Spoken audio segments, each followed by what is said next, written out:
नमस्कार दोस्तों, stock market studies में फिर से एक बार आपको बहुत बहुत स्वागत है। तो आज मैं फिर से आपके सामने कुछ इंपॉर्टेंस कंपनी का अपडेट शेयर करने वाला हूँ। तो वीडियो को पूरा लास्ट तक देखिएगा और अभी तक अपने चैनल को सब्सक्राइब नहीं किया तो जरूर कर लीजिएगा, क्योंकि इस चैनल के माध्यम से ही आपको सारे अपडेट मिलता रहेंगे। और मार्केट में अगर आपको काम करना है तो हमेशा आपको अपडेट होना चाहिए। ऐसे नहीं कि हर किसी के बाई सेल का रिकमेंडेशन लेकर काम करना चाहिए। मुझे लगता है हमेशा आपको सीख कर काम करना चाहिए, क्योंकि अगर आप खुद सीख लेंगे तो किसी के बाई सेल का रिकमेंडेशन का कभी भी जरूरत नहीं पड़ेगा। तो मेरे साथ जुड़े रहिए, सारे पॉइंट्स में एजुकेशन पर्पस में आपको शेयर करता हूँ। तो सबसे पहले मैं बात करूंगा ट्रेंड के बारे में। देखिए, ट्रेंड आप सभी है टाटा ग्रुप की कंपनी है। और ट्रेंड जो है वो देखा जाए तो इसका जो आउटलेट है, मतलब जो जो रिटेल बिजनेस है उसके ऊपर कंपनी अलग अलग प्रोडक्ट के ऊपर काम करते हैं। फूडवेयर से लेकर एक्सेसरीज से लेकर टॉयज से लेकर गेम से लेकर फूड से लेकर ग्रोसरी से लेकर अलग अलग प्रोडक्ट को कंपनी बेचते हैं खुद के रिटेल काउंटर में। और और देखा जाए तो ट्रेंड एक ऐसी कंपनी है जिसका टोटल आउटलेट ओपन कर चुकी है कंपनी 400 से भी ज्यादा। तो बिजनेस को बहुत तेजी से ग्रोथ कर रहा है टाटा ग्रुप की कंपनी है। हाँ, इस कंपनी में कुछ वीकनेस पॉइंट है, जो वीकनेस पॉइंट को आपको जरूर देखना चाहिए, क्योंकि आपको ऐसे नहीं कि हमेशा हर कंपनी इसके ऊपर टूट पड़ना है। देखिए, मान लेते हो कंपनी 1,50,000 करोड़ की कंपनी है, मगर इसका पी रेशियो मतलब वैल्यूएशन बहुत हाई है। और कंपनी की देखिए वैल्यूएशन के हाई के हिसाब से कंपनी के ऊपर आपको काम करना है कि नहीं करना है, मुझे जरूर कमेंट्स करना। मैं किस तरीके से काम कर रहा हूँ वो मैं आपके साथ शेयर करूंगा। उससे पहले देखिए, कंपनी का जो पी रेशियो है वो अगर मैं आपके साथ शेयर करूँ तो एक टाइम पी रेशियो चला गया था 600 के आसपास, और उसी हिसाब से आज पी रेशियो देखने को मिला है 170 और 180 के आसपास। तो ऑब्वियसली कंपनी का जो करंट पी रेशियो है वो देखा है तो खुद के पी रेशियो के आसपास ही है, एवरेज पी रेशियो के आसपास ही है। तो क्या इस कंपनी को वैल्यूएशन वाइज हाई कहा जाएगा? देखिए, सिर्फ कंपनी के खुद के पी रेशियो इंपॉर्टेंस नहीं है, कंपनी के जो इंडस्ट्रीज पी रेशियो है वो भी देखना चाहिए। तो इंडस्ट्रीज पी रेशियो से 3 गुना ज्यादा कंपनी का पी रेशियो है। तो बेसिकली कंपनी के ऊपर वैल्यूएशन हाई है। और दूसरी बात, कंपनी के ऊपर जो बुक वैल्यू है उससे कई गुना ज्यादा, मतलब यहाँ पे कैलकुलेट करेंगे तो कंपनी के बुक वैल्यू के ऊपर 48 टाइम्स ऊपर चल रहा है। तो सोचिए कितना हाई वैल्यूएशन के ऊपर कंपनी चल रहा है। अगर मैं इस कंपनी के पेयर कंपनी के बारे में बात करूं तो एवेन्यू सुपरमार्ट, डीमार्ट, उसके बाद ट्रेंड का नाम देखने को मिलेगा। और इसके एनालिसिस के बारे में बात करूं तो आप देख सकते हैं, कंपनी बता रहा है कि company is expected to give good quarter result. Obviously quarterly अच्छा खासा रिजल्ट करते हैं। कंपनी का प्रॉफिट ग्रोथ भी 5 साल में 25% के सीजर के हिसाब से ग्रोथ हो रहा है, ये भी अच्छी बात है। कंपनी का जो मेंटेनेंस है और हेल्दी डिविडेंड मेंटेनेंस करते हैं, 20% के आसपास कंपनी पे आउट किया है डिविडेंड को। तो वीकनेस क्या है कंपनी के ऊपर, मैं पहले ही बोल चुका हूँ। कंपनी बहुत ज्यादा हाई पीरीसी के ऊपर, सॉरी, बुक वैल्यू के ऊपर काम कर रहा है। और कंपनी का लो रिटर्न ऑफ इक्विटी है, रिटर्न ऑफ इक्विटी उतना खास नहीं है। लास्ट ईयर्स में उतना खास ग्रोथ देखने को नहीं मिला। और सबसे इंपॉर्टेंट पॉइंट क्या है आप जानते हैं? इस कंपनी के ऊपर कर्जा, कंपनी का जो रिजर्व है उससे कई गुना ज्यादा, कंपनी के रिजर्व से भी दुगना ज्यादा कंपनी का मतलब कर्जा है। कंपनी का जो टोटल रिजर्व है 2,800 करोड़ के आसपास है, और कंपनी का जो बोरिंग्स है वो 4,800 करोड़ के आसपास है। तो बहुत ज्यादा हाई कर्जा लेकर कंपनी काम कर रहा है। और बेसिकली कंपनी का जो CWIP है, कंपनी के कैपिटल वर्किंग इन प्रोसेस के बारे में बात करूं तो 166 करोड़ के आसपास CWIP देखने को मिला। तो मुझे लगता है कि कंपनी के ऊपर बिजनेस जो है वो धीरे धीरे करके आगे बढ़ने का कोशिश तो कर रहा है। और कंपनी अच्छा खासा बिजनेस को हैंडल करने के कारण, अच्छा खासा लोन लेने के बाद भी कंपनी खुद की जो प्रॉफिटेबिलिटी है वो बेस्ट तरीके से मेंटेन करने के कारण कंपनी में एक दम देखने को मिला। जैसे आप खुद ही देख सकते हैं, कंपनी इस बार भी जो करंट जो कंपनी का रिजल्ट आने वाला है करंट ईयर में 2024 में, तो देखिए कंपनी किस तरीके से खुद का सेल्स को इंक्रीज किया, एक्सपेंस को मिटाया, कंपनी इंटरेस्ट भी पेमेंट किए। सब कुछ मिटाने के बाद देखिए कंपनी 400 करोड़ से कंपनी का जो नेट प्रॉफिट है वो करीबन करीबन 800 करोड़ तक पहुंच चुके हैं। मतलब डबल के आसपास, डबल से भी ज्यादा कंपनी का नेट प्रॉफिट होता हुआ देखने को मिले। और यही कारण की वजह से शेयर में एक धमाका परफॉर्मेंस देखने को मिल रहा है। अगर चार्ट के बारे में बात करूं तो आप देखेंगे कंपनी लगातार लगातार हाई करते चले जा रहे हैं। कंपनी रुकने का नाम ही नहीं ले रहा है। जब पिछले बार जब क्वार्टर का रिजल्ट आया था तब भी देखिए उसके बाद भी एक धमाका हुआ था। उसके बाद देखिए इतने टाइम तक रुके हुए हैं, फिर से रिजल्ट आएगा उसके बाद फिर से यहाँ पे धमाका होना स्टार्ट हो जाएगा। तो मैं इस कंपनी के ऊपर अभी भी ट्रेड नहीं लिया, क्योंकि ट्रेड इसीलिए नहीं लिया क्योंकि मुझे कोई पैटर्न्स नहीं दिखा। लगातार वो भागते चले जा रहे हैं, जब तक कोई पैटर्न्स ना दिखे तब तक काम करना मेरे लॉजिक के हिसाब से नहीं है। तो आप किस तरीके से इस कंपनी के ऊपर काम करते हैं, आपका क्या टारगेट है, जरूर मुझे कमेंट्स करके बता सकते हैं। तो नेक्स्ट जो कंपनी है उसका नाम है यूनियन बैंक ऑफ इंडिया। देखिए, यूनियन बैंक ऑफ इंडिया देखा जाए तो एक PSU बैंक है। और इस कंपनी के ऊपर एक पॉजिटिवली मैंने एंट्री लेके रखा हूँ। और मैंने क्यों एंट्री लिया सबसे पहले बता दूं, कंपनी के परफॉर्मेंस के ऊपर मैं एंट्री लिया हूँ। ऐसे कंपनी के रिजल्ट के बारे में बात करूँ, इस बार भी देखिए कंपनी का ईयर ऑफ ईयर बेसिस में शानदार रिजल्ट आने वाला है और शानदार सेल्स रेवेन्यू दिखा, एक्सपेंस मिटाने के बाद शानदार प्रॉफिट ग्रोथ भी दिखा। 8,500 करोड़ से 13,200 करोड़ तक कंपनी का प्रॉफिट दिखा। और क्वार्टरली डेटा के बारे में बात करूँ तो कंपनी का जो क्वार्टरली डेटा है वो 25,500 करोड़ तक, पिछले साल में 20,000 करोड़ तक कंपनी का रेवेन्यू था, इस बार वो 25,000 बन चुके हैं। और नेट प्रॉफिट भी देखेंगे तो 2,200 करोड़ से 3,600 करोड़ तक कंपनी का नेट प्रॉफिट बना। तो जब कंपनी की इतने शानदार तरीके से प्रॉफिटेबिलिटी ग्रोथ हो रहा है तो उस कंपनी के ऊपर एक तो पॉजिटिविटी बनता है, तो जिसके लिए मैंने क्या किया कि इस कंपनी के ऊपर काम किया। तो काम करने से पहले एक चीज को मैंने ये भी नोटिस किया कि सही में कंपनी का बोरिंग्स बढ़ रहा है, कंपनी का कर्जा बढ़ रहा है।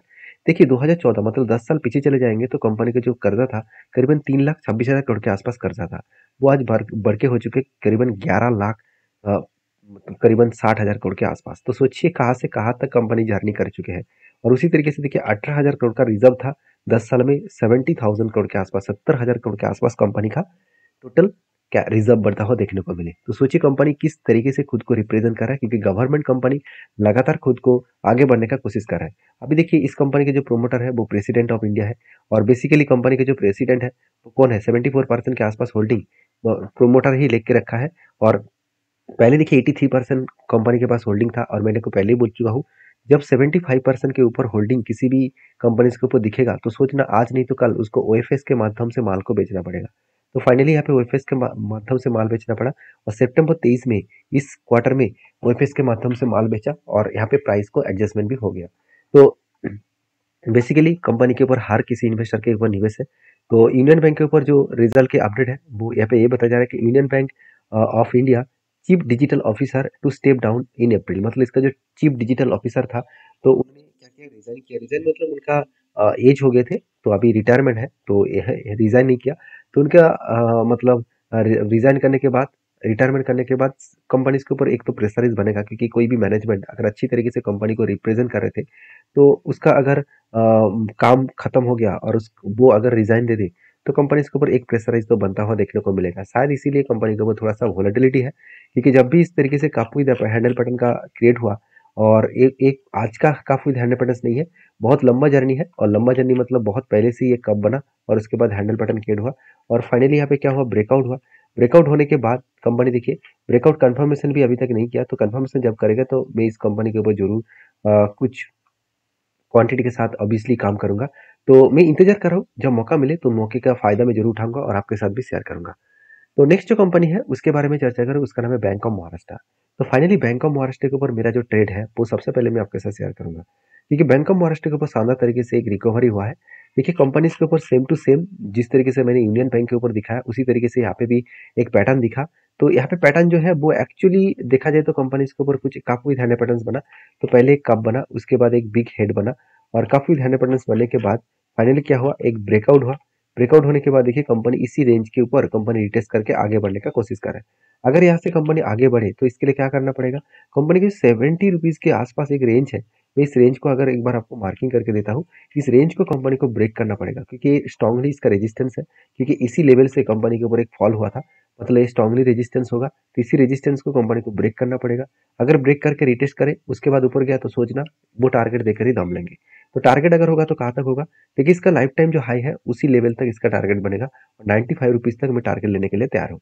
तो एंटी लेवल से अगर टारगेट लेवल तक देखूँ तो मुझे कितना परसेंटेज का रिटर्न मिलने का चांसेस है, और देखिए वो 84% के आसपास है। देखिए मैं आपको कोई भी ट्रेड नहीं दे रहा हूँ कि आप बाई करें सेल करें, मैं आपको बार बार बोलता हूँ, मैं हमेशा आपको सिखाने का कोशिश करता हूँ कि किस तरीके से पैटर्न्स को फॉलो अप करके आप स्विंग बेसिस में काम कर सकते हैं। आप इस तरीके से पैटर्न्स को काम मतलब एक बार रिसर्च करिए, बैक टेस्टिंग करिए, क्या प्रीवियस में भी इस तरीके से पैटर्न्स के ऊपर काम बना था, क्या टारगेट हुआ था, क्या उस टाइम कंपनी का फाइनेंशियल फंडामेंटल्स ठीक था। देखिए सिर्फ मैंने टेक्निकल को यूज करके काम नहीं कर रहा हूँ, मैं इसके साथ साथ कंपनी का फाइनेंशियल भी देख रहा हूँ। जैसे मैं जब एंट्री लिया था तब क्वार्टर के रिजल्ट भी मैंने चेक किया, कंटिन्यूसली कंपनी का प्रॉफिट मेंटेन हो रहा था, कंटिन्यूसली कंपनी का प्रॉफिट जर्नी पॉजिटिव हो रहा था, और इसीलिए मैंने इस कंपनी के ऊपर टेल लिया।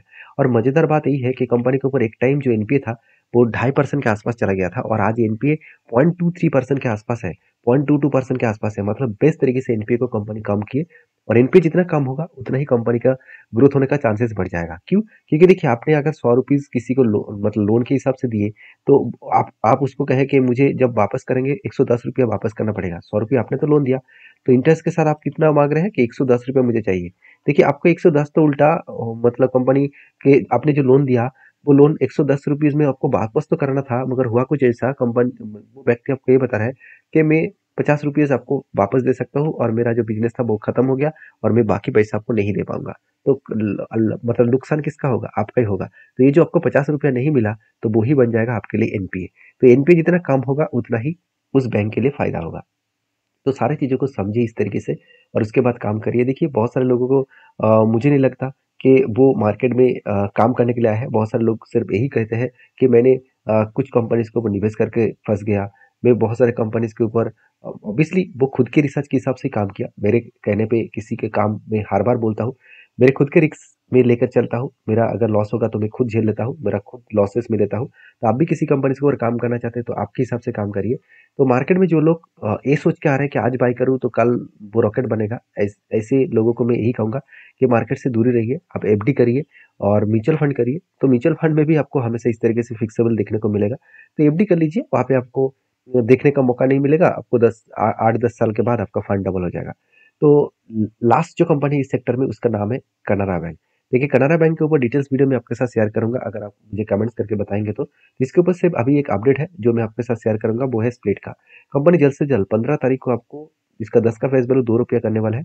मतलब हर एक के बदले आपको कंपनी 5 शेयर देने वाले हैं। तो स्प्लिट के हिसाब से अगर स्प्लिट पाना चाहते हैं तो कंपनी के ऊपर रिसर्च करिए, उसके बाद काम करिए। वीडियो में जानकारी अच्छा मिले तो प्लीज़ चैनल को सब्सक्राइब करिए। तो मिलते हैं नेक्स्ट वीडियो में, तब तक के लिए धन्यवाद।